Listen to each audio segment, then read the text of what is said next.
All right, everyone, here we are with another video with Invest for Tomorrow. To all first-time viewers and investors, welcome to the channel. To all subscribers, welcome back. I'll ask for in return this video to smash that like button for my time and effort that I put into making these videos, and it lets me know you appreciate the efforts and time that I put in. So let's talk about a stock market crash or correction. Now, a lot of investors are pointing towards more of a correction than a crash, especially experts out there, but then there's other analysts saying that there could be a big crash coming. Now, this one states a stock market pullback is going to happen at some point. Now, that's very broad and very easy to say, but just based off the charts, it's bound to happen pretty soon. It could be a few months from now, it could be even in the coming weeks, and there's a few reasons why, and I'm going to share with you guys in this video why. Now, before we do, I want to share with you guys the last time I talked about a stock market pullback, and this is me reflecting back on when I stated things in February. So you're going to see this in just a moment.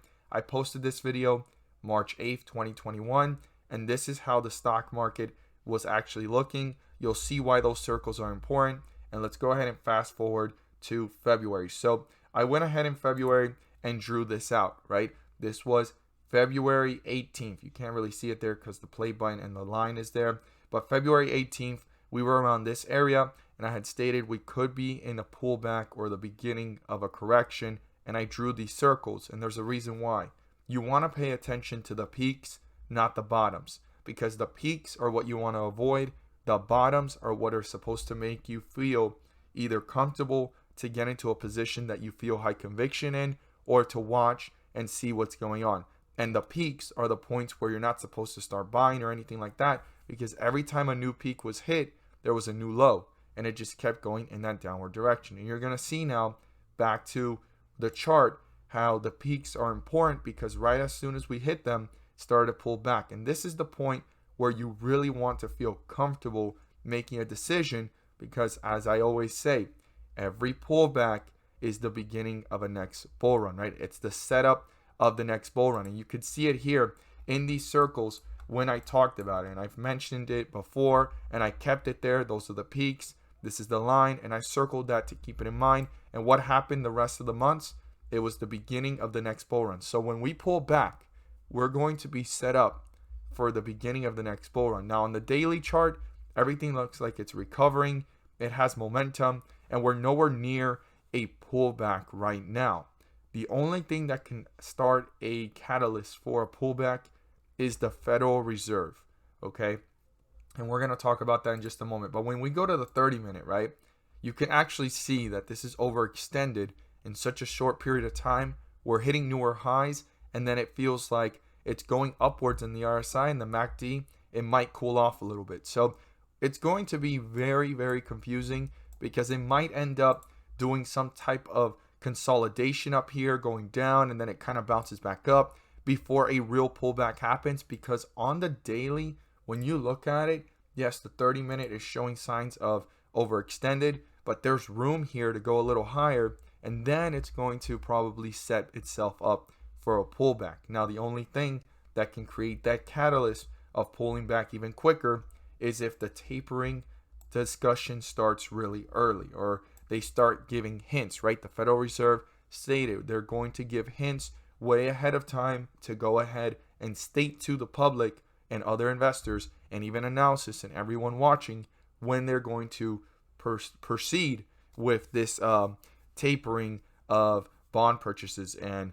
the repo market. So it's going to be a huge move once that starts, and the beginning of the tapering is just going to ease itself into probably doing a correction, because it's kind of a shock to the markets, in my opinion. And then as we kind of get into the reality that the tapering is happening, it's kind of like it gets kind of priced in. But once the tapering ends, right, like all the tapering stops, there's no more bond purchases, there's no more, easy money policy with the Federal Reserve, there might be another shock of the reality actually becoming fully true. And that's going to be in the near future, probably months from now, years from now, somewhere around that area, right? Like around 6 months to almost 2 years from now. We got to see what's going on moving forward.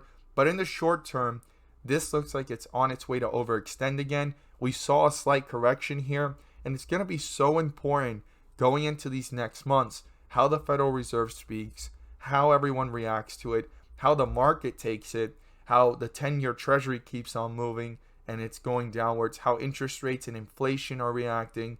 All those things are going to play a huge role in the whole entire stock market overall. And then there's a lot of indicators out there, like the Warren Buffett indicator, stating that things are overextended, overpriced. There's also an PE ratio for the S&P 500 index. It's saying that it's way too high. I mean, there's just so many things showing signs of overextension. Now, we did not break through the 50-day moving average here when we dipped, right? We kind of touched it and then we bounced back. If we broke through it and went a little bit lower, that could have been the beginning of a big shock to actually do an even larger correction. And there's some important things to keep in mind, because the higher this goes, the harder it is to tell how far down a correction will be. So you always want to remember what a correction is from the peak, right? There's new peaks being hit. So the correction will be from these numbers or any numbers above that. And a correction is 5 to 10%. Okay, 5% is a small pullback, 10% is more like a correction, and then 10 to 15% is borderline correction to crash, and 20% or more is a crash. So I do want every single investor and viewer to be aware of this.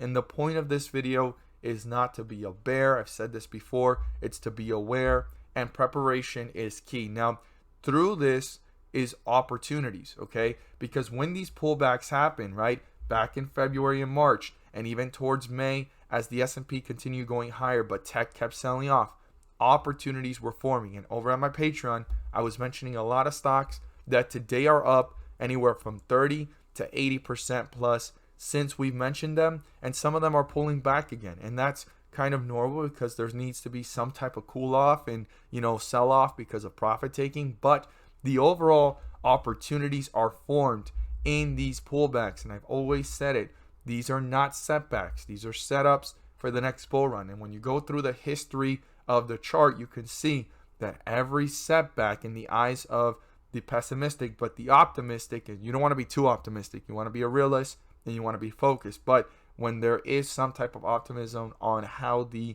stock market works, and you've seen it before, these are not setbacks, these are setups for the next bull run. And we've seen it plenty of times. There's been little corrections all throughout this bull run, and the most recent one was February to March. It kind of fell into April and May a little bit with tech, and tech then rebounded in June and now in July, and it's been phenomenal returns, and then some of them are pulling back now. That's normal. That's the way the market works. It's all about, like I always say over at the Discord and Patreon, timing and execution with the daily opportunities that we mentioned, and same thing with the stocks that you're swing trading or long-term trading. It's all about timing and execution. So I'm not here to be a negative Nancy or tell you guys that this is going to collapse or it's going to keep on running. I just want you guys to be aware and prepared, and to not be shocked if there is a slight pullback. And if anything, you're supposed to be excited. Now, if it passes 20%, then that's not as exciting as we would think. That turns into a crash, and that could be very, very bearish, and we need to see how things are going to move forward, reanalyze what's going on, what's behind it. And one of the biggest things right now creating uncertainty and fear is the variance, and that's something to be aware of as well. Some people are making it seem bigger than others, and you have to pay attention to analysis, what they're saying, but most of all, how the Fed responds to those questions about the variance and what could happen moving forward. So it's going to be an interesting week this upcoming week, and August and September are going to be two very interesting months.